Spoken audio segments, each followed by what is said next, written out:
na de ne ya akoye ntokwa enya wonya sure say wa say no achibi so oni ni gina ha na nya na no kra na wo say na wutie ni ene say wa ene wona ade ko ai bada e kokko show no so say on frame no no agya tum say de na nkasa no e fele sampa e bi so pesa me champo the fella man Richardo Pepe Suarez asante Kotoko asase a omo e transfers for January transfer no mani abrepa wow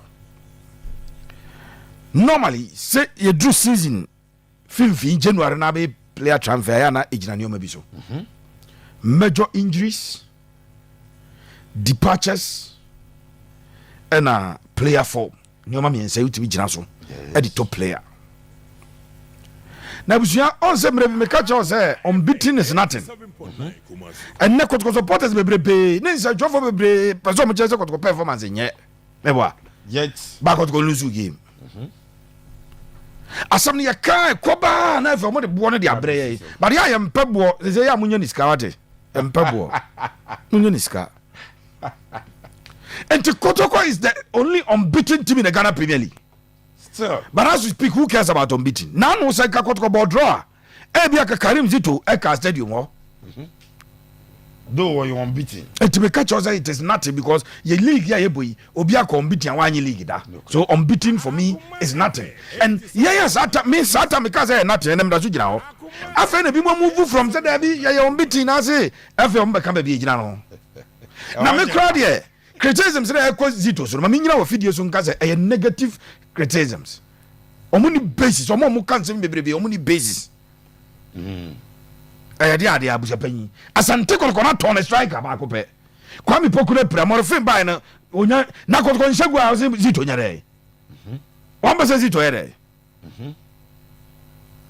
wodi en kan ko renchira damfu no crepa say asante Kotoko na ton abranche no goals no won na no e bossa wow abet Kotoko ntono na Kwame Poku pram se Kwame na ne den and the love to rescue Kotoko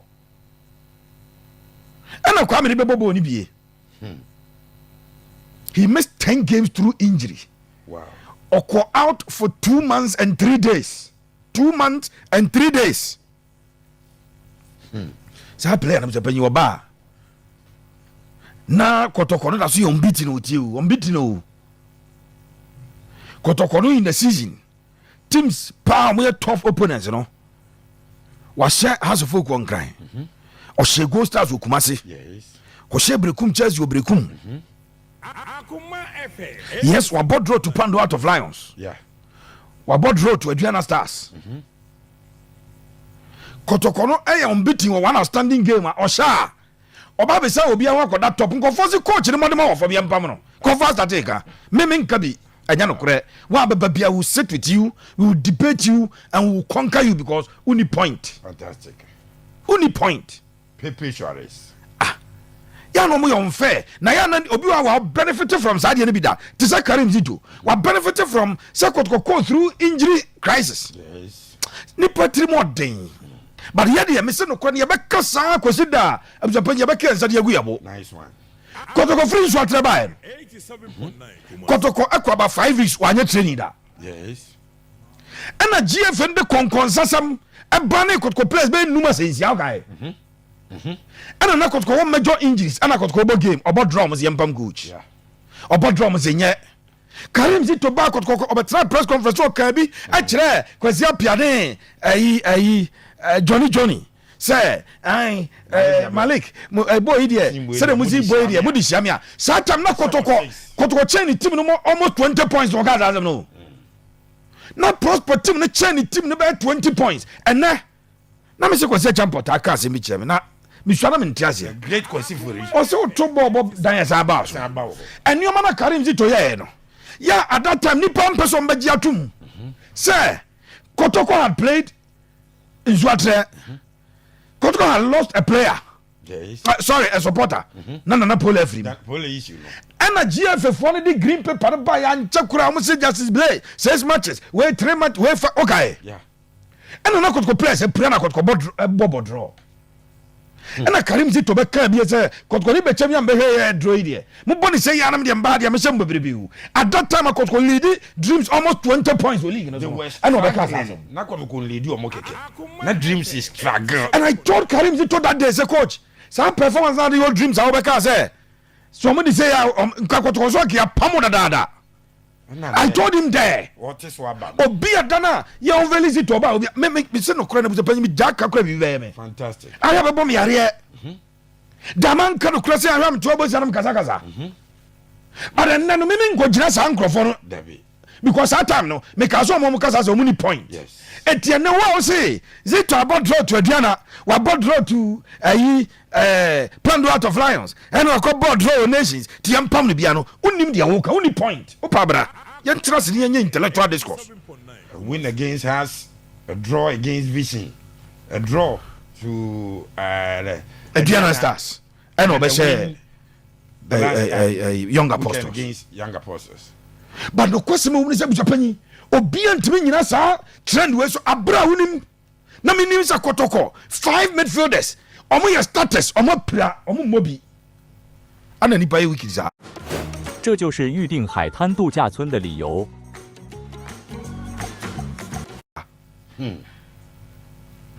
Ana nipa te sa.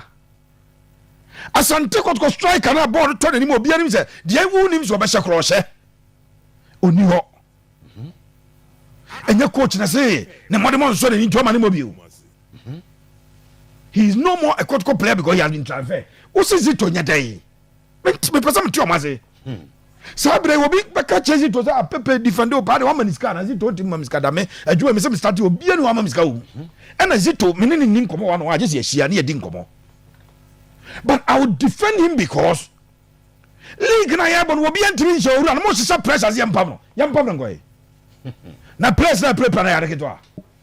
And obi say me person ma giatum and him first excuse no opa ma Mbappe mpra o Madrid na Vini mpra na Jude mpra na bia Vavadi mpra na Madrid betimi ane akonkomo abobo a na say Robert Lewandowski ri pra we Barca bra na bra so go ma Pedri mpra Lamine Yamal pra Lewi pra na Barcelona nkobo bo he say wo mo hia aiba mo mo sori mo mbebo obi ani mbebo a etinka sa asem ni bi da say player and coach na so because afini na mo gina so say proper na asa and ntura butu ma gina ba bi gina no but enye coach Zito na asa circumstances na butu panyi Kotoko they are suffering unim say Kotoko team sheet on Wednesday na 18 players Kotoko enya 20 players. Wow. Let me give you evidence. Kabiru mami Kotoko team sheet on the ball young apostles. Wow. Kotoko could not raise 20 players. Say you had 20 players any match. Me no baba yedwuma we. O mami we no sa ko fa ba akora ba ko mo de 19 players. We o mo de players ba ko 18 about match. Really? And I'm giving you the evidence. Where are you free? O pa Kotoko wa mo ex handle. Anasa ko Ghana Premier League. For the page no baby o mo de line up eto no. Na bu Japan me no me nyina meka ade ne hade. Say 11 players start here and na Ghana Premier League na yebon. 11 start here o 9 e bench. O ka bo manaize. Anya 20. Kotoko start 11 players no. Kabiru biam na wiase nyina hu say ye ntwontro. Na baby a honhom de ye be fa ne nam. Na obi defend obi na hwan. Abuja panyu ade ne yanka ade we fa ma. Ate for the page no so. Brakoma 87 point. Na nya ma me ye ni o na anu an se honhom ne de ma fa ha. Yanko. Me pacho Benjamin Chum at the bench 1. Samuel Tenedu ye injured but on bench. Wow. Thierry Tenedu ye injured but on bench 2. Lord Listo Hene at the bench 3. Joseph Amoah at the bench 4. Inusa Adams at the bench 5. Zakaria Fuseni at the bench 6.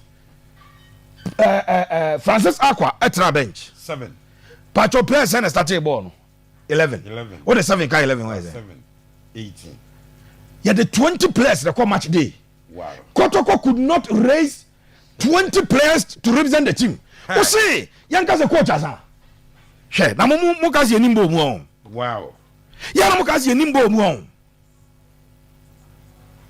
But because it to be as a professional coach, what's one other catcher and paying for the boy amu boy dear. It's in an unconfessor pepe. It is not about the results. Born here, boy, and a dear. In Jamuko to Zito. And this is on record. Zito tells a job for him no catcher, say. On one catcher. Because company for the boy amu boy dear. Dreams have a shambri. Nam catches a dreams team in Comba Hanka prosper best shombe 15. Team and what to have a show a home. Prosper question 2-1 with home.